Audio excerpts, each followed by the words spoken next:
tarde, meu nome é Luciane Garcês e eu venho aqui apresentar um artigo em coautoria com a professora Ana Lúcia Beck. Entre o meu peito e o seu, sujeitos e afetos na produção artística recente de Gude Cavalcante. O evento desse ano, ANPAP de 2023, propõe aos autores refletirem sobre formas de vida, um meio de pensar sobre as heterogêneas formas de ser e estar em um mundo permeado de complexas crises culturais, políticas, sanitárias, alimentares e ambientais. Questiona como a arte poderia expor narrativas autobiográficas que formem diálogos inesperados em diferentes cenários. E esse contexto pode ser entendido também em sua relação com produções artísticas, que, permeadas pelo referencial de vida de seus autores, dialoga com a vida enquanto experiência humana comum em suas dimensões basilares, a história de vida dos sujeitos e sua afetividade. Abordaremos, então, parte da produção poética da artista visual Monique Cavalcante, conhecida no meio artístico como Gude. Suas investigações operam sobre diferentes mídias, grafite, pintura, performance, desenho digital, entre outras. O foco temático de sua produção pode ser identificado como a proposição da discussão sobre a presença da comunidade negra na arte, seja como criadores, seja enquanto personagens representados. Gude também atua em movimentos que defendem os direitos à igualdade, o respeito, a dignidade da comunidade negra, considerando em especial o papel da mulher nesse cenário. Uma das mídias de trabalho preferidas de Monique é o grafite. Mídia que, na forma como tem sido investigada pela artista, amplia consideravelmente o perfil do público que entra em contato com a sua obra. Então, distribuídos em grandes murais da cidade, por exemplo, de Florianópolis, entre tantas outras, suas imagens invadem o cotidiano do espectador, cujo cenário urbano é modificado, oferecendo imagens imprevistas, sem que lhes reste a opção de escolher não ver. Um exemplo é esse mural que estamos observando aqui nessa imagem, intitulado De Peito Aberto. Mostra uma cena em que um homem abraça a sua mulher. O mural foi encomendado à artista pela empresa 99, aplicativo de transporte público que tinha por objetivo homenagear o motorista parceiro, o senhor Mário Mariano Assis. Gude decide, então, elaborar a composição pautada pela intenção de valorizar a história pessoal de Mário. Nesse sentido, quando consideramos que a posição subalterna atribuída à comunidade negra em termos de hierarquia social é um rastro de nossa história escravocrata, que persiste na dinâmica social, apesar de a comunidade negra ainda ser uma essencial força de trabalho no nosso país, a opção por prestigiar a dimensão humana e afetiva desse trabalhador é um gesto poético, desconstrói com muita sutileza a imagem daqueles que, de outra forma, poderiam ser vistos apenas como mão de obra. Em um movimento frontalmente oposto, porém candidamente contrário à hierarquização que ainda impacta o imaginário de grande parcela da população brasileira. Gude optou, então, por entrevistar o Sr. Mário e deixar que ele, em seu depoimento, lhe expressasse o que considerava importante em termos de experiência de vida, em uma perspectiva ampliada para além de sua experiência de trabalho. O que o motorista revelou ser a sua família, a esposa e os 6 filhos. Assim, na composição elaborada por Gude, a valorização da história do sujeito, bem como o reconhecimento de sua dimensão afetiva, torna-se um espelho para a história, para a dignidade, seja do motorista parceiro ou seja de qualquer outra pessoa. Historicamente tornada invisível também no cenário das artes visuais, a presença das pessoas não foi algo comum nas produções artísticas anteriores aos movimentos modernos, especialmente no Brasil, no caso da comunidade negra.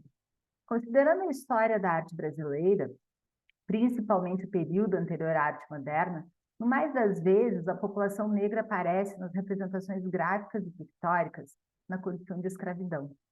O fato de que essa comunidade surge nas representações no papel de força de trabalho justificou, de certa forma, sua presença nessas imagens, ali no período escravocrata,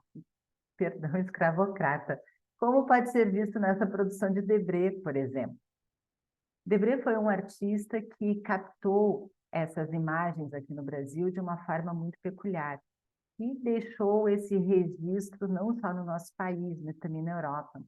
E, nesse sentido, na arte brasileira, não identificamos facilmente, antes das décadas ali de 1910, 1920, representações da comunidade negra que possam ser consideradas sob a égide do que a autora Ania Lafon define como passagem do corpo negro objeto para corpo negro sujeito, conforme definido em sua leitura do Retrato de uma Mulher Negra, a Madeleine, nessa imagem que estamos vendo agora.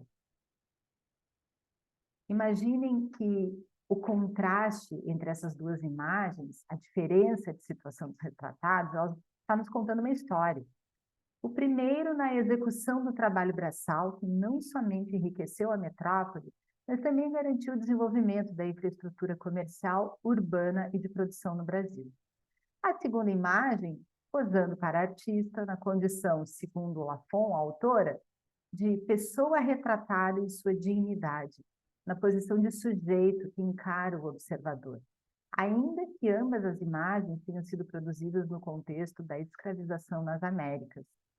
Considerando tal situação histórica e pano de fundo, torna-se marcante que, em sua poética, Goude elabore composições inseridas no universo temático da representação do negro, porém propondo revisar conceitos e valores, preenchendo lacunas que a história colonialista e escravista legou à sociedade brasileira. Considerando a definição de Lafon, Goude dialoga com a noção do corpo negro sujeito, enfatizando, em nosso entendimento, pelo gesto poético da revelação da égide do afeto. A simplicidade dessa composição, considerando o contexto da discussão aqui proposta, revela um gesto político altamente mobilizador do imaginário, especialmente quando consideramos que o mesmo foi alimentado historicamente não somente por imagens, entre as quais as imagens artísticas, que apresentavam os corpos negros em situação subalterna. Tal subalternidade esteve presente nas representações do corpo negro, seja em sua posição hierarquicamente inferior, até mesmo formalmente nas composições, seja na invisibilidade de sua identidade. Quem são, afinal, os negros que aparecem na arte? Como na sua condição de força de trabalho, mas especialmente nas inúmeras imagens que, mesmo tendo sido elaboradas em um contexto de mobilização abolicionista nas Américas, posicionam o corpo negro na condição de destinatário de violência física e moral. Como pode ser visto aqui nessa imagem, a produção de Debré, mas também aqui na de Paul Haru Herring. Esse é um exemplo bem claro de como o negro era retratado. Em contraste, a imagem elaborada por Goude vai garantir uma visibilidade ao casal Mário e Dona Elza, que transmitiu à artista e, sobretudo, garantiu que ela disponibilizasse a um público muito mais amplo e diverso do que aquele público que visita museus, galerias, espaços institucionais de arte. E ela dá a eles não somente uma imagem artística, mas uma imagem carregada do sentido político em função da valorização do corpo sujeito, do corpo afetivo do retratado. Os dois são exemplares de uma ampla parcela de nossa população. Assim, aos espectadores atentos ao entorno onde transitam cotidianamente, posto que o mural ocupa a lateral de um prédio no centro da cidade de Florianópolis, Goude oferece uma imagem elaborada a partir de dois pilares fundamentais: a referência artística da pintura clássica associada à linguagem e meios do grafite, e da arte de rua, enquanto elemento que garante visibilidade e inclusão social em função da perspectiva do corpo do sujeito e do corpo afetivo. Muito obrigada. Vemos vocês lá no evento presencial esse ano em Fortaleza.